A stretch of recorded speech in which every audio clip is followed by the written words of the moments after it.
हम सबको पता है कोई चुनावी रैली नहीं है। अपनी दो बहनें हिम्मत से लड़ रही है। अगर बहन हिम्मत से लड़ रही है तो भाई कैसे पीछे रहेगा। और इसलिए हम सब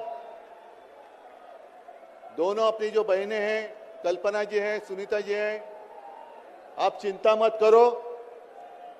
सिर्फ हमें नहीं, पूरा अपना देश हिंदुस्तान आपके साथ में है। देश में जो स्थिति है मैं दोहराना नहीं चाहूंगा।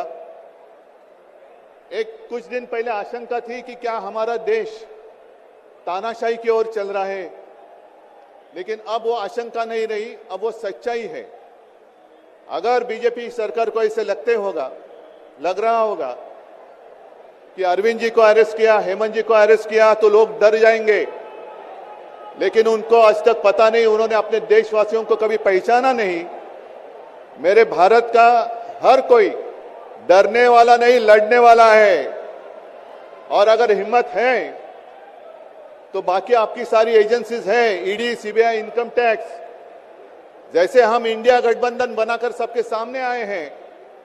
अगर आप में हिम्मत है तो बीजेपी को मैं कहता हूं, चुनौती देता हूं कि बाकी सारी लोगों को छोड़ दो, आप सीधा आपके बैनर पर लगा दो कि बीजेपी के साथ जो 3 साथी पार्टी है वो ईडी, इनकम टैक्स और सीबीआई है। लेकिन अब समय आया है, कितने दिन तक हम उनकी आलोचना करते रहेंगे। अब तो उनका सपना ऐसा है कि 400 पार। मैं पूरे देश को आह्वान करना चाहता हूं कि एक व्यक्ति और एक पार्टी की सरकार देश के लिए खतरनाक हो गई है। और अब वो समय आया है कि एक पार्टी और एक व्यक्ति की सरकार नहीं चलेगी। पूरे देश को मैं आह्वान करता हूं कि हम सबको अब चाहिए, मजबूत देश चाहिए और मिलीजुली सरकार हमें लानी ही होगी। देश में जितने सारे प्रांत है, जितने सारे राज्य हैं, उनका सम्मान करने वाली सर्वतोमुखी सरकार अगर हम लाते हैं तो ही देश बच सकता है। नहीं तो फिर आपका सवाल है, आपका भविष्य आप किसके हाथ में देना चाहते हो।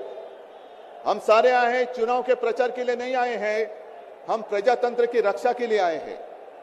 और कैसी सरकार है, अरविंद जी के ऊपर इल्जाम लगा दिया, डाल दिया जेल में। हेमंत जी के ऊपर इल्जाम लगा दिया, डाल दिया जेल में। ये कौन सा तरीका है। इनके पास जितने सारे लोग हैं, मैं आपके सामने आने से पहले कुछ पत्रकारों के साथ वार्तालाप कर रहा था और उन्होंने कहा कि उद्धव जी अब उन्होंने इनको साथ में ले लिया, उनको साथ में ले लिया। जिनके ऊपर भ्रष्टाचार के आरोप खुद भाजपा ने लगाए थे, उनको उन्होंने वॉशिंग मशीन में डालकर साफ सुथरा नहला धोला कर अपने मंच पर विराजित कर दिया। तो आप क्या विश्वास रख सकते हैं। जितने देश में भ्रष्ट लोग हैं, उन सारे लोगों को इकट्ठा लेकर बीजेपी देश को विकास के राह पर लेके जा सकता है। भ्रष्ट लोग देश का विकास कर सकते हैं। तो ये सारी उनकी जो बातें हैं, आज जो अपनी रैली है, किसी ने कहा कि बीजेपी ने इस रैली को ठगों का मेला कहा है। क्या आप सारे लोग ठग हैं। मेरे देश के वासी, मेरे देश प्रेमी लोग क्या ठग हैं। ये तो भ्रष्ट लोग हैं, भ्रष्टाचारी लोग हैं जो भाजपा में है, जुमलेबाज लोग हैं। और मैं ये भी जानता हूं, मुझे याद है कि कुछ दिन पहले उत्तर भारत के सारे किसान दिल्ली आना चाहते थे, नहीं आने दिया। उनके जो रास्ते थे उसमें खिले डाल दिए, उनके ऊपर टीयर गैस छोड़ा, लाठीचार्ज किया। तो मैं पूरे देश के किसानों का आह्वान करता हूं, आप अन्नदाता हो, अन्नदाता देवो भव हमारी संस्कृति है। जो सरकार किसानों को आतंकवादी मानती है और जो सरकार किसानों को दिल्ली आने से रोकती है, तो पूरे अब समय है कि पूरे देश के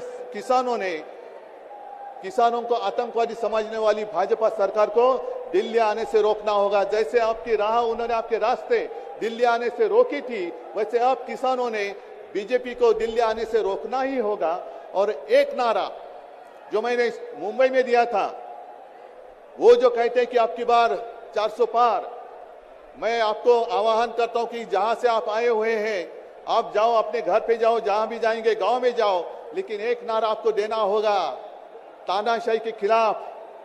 अब की बार भाजपा तड़ी पर। अब की बार भाजपा तड़ीपार और ऐसे तानाशाही करने वाली सरकार अब हम दिल्ली आने नहीं देंगे। यही शपथ लेकर आगे हमें जाना होगा। और फिर से एक बार सुनीता जी, कल्पना जी, आप चिंता मत करो, पूरा देश आपके साथ है।